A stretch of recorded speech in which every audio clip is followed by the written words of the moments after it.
Hello everyone, welcome back to another video of Life is Strange Double Exposure. So I'm very excited to talk about this actually. It's actually a theory that I've been seeing like circulating around Reddit and people have been talking about it on TikTok as well. And I thought it'd be nice for me to give my 2 cents on it. So there's this massive theory that the killer in Life is Strange Double Exposure is actually Max Caulfield herself, but there's like an explanation to it. So I just want to give my thoughts and opinions about it and just give you guys a quick rundown.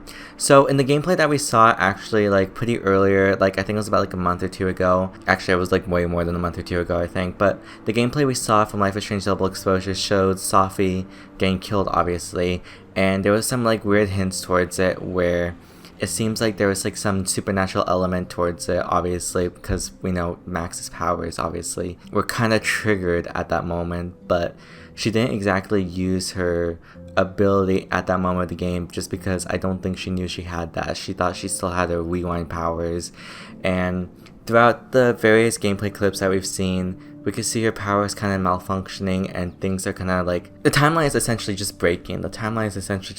And it seems like the timeline, that's kind of like how like the first game was with the timeline itself, where the timeline was just breaking itself and Max had to either sacrifice Chloe or save Arcadia Bay. So because of that, there's like now 2 timelines, and the developers said that both timelines are canon.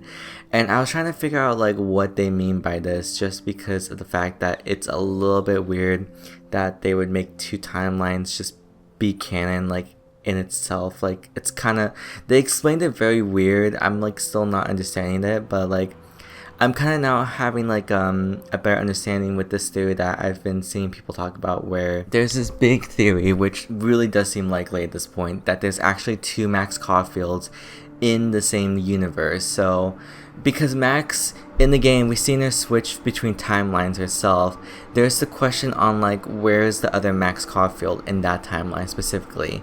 Like that's something weird that I've been thinking about, that where is the other Max Caulfield? So because Max can like switch timelines herself, it makes me think that there's like another Max who has the exact same powers as her. And what if there's a possibility that she killed Sophie in the beginning of the game?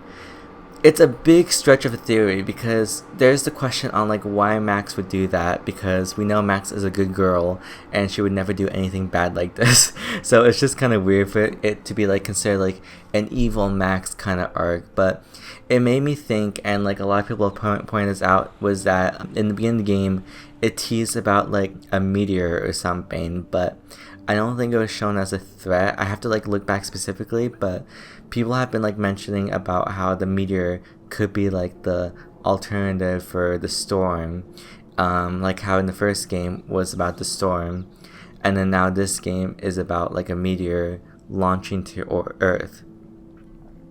It's a big stretch of a theory just because of the fact that it doesn't explicitly say in the beginning of the game that the meteor is like the conflict. So far, the only conflict that we know of is that there's a killer on the loose, and when will the killer strike again? Because I'm curious to think like maybe there's a possibility that maybe Max from like the other timeline is like trying to kill Sophie in like both timelines, just because of the fact that maybe there's some way that she's connected to the meteor. It's a big stretch of a theory, but then again, you could say like, why is Chloe in Life is Strange 1 the cause of the storm happening? So it could be possible that they're trying to replicate the first game. I wouldn't be surprised if Deck 9 Games is doing this, but they're trying to be more clever about it and trying to be more secret about it instead of like blatantly being obvious of saying just point A and point B pretty much.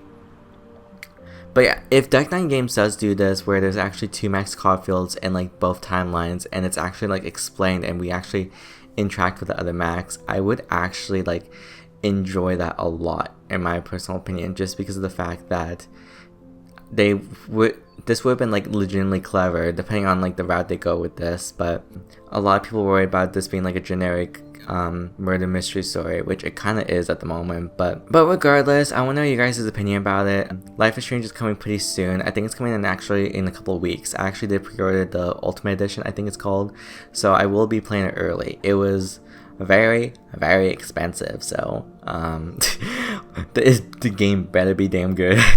But yeah, If you guys did enjoy this video, be sure to leave a like, share, subscribe. We're almost at 5,000 subscribers. That's so unreal of me to say that. Thank you so much for the support. I've been working a little bit harder on the videos, so I hope you appreciate them. But yeah, I'll see you guys later in the next video, and I hope you guys have a good one, and I'll see you guys later. Goodbye.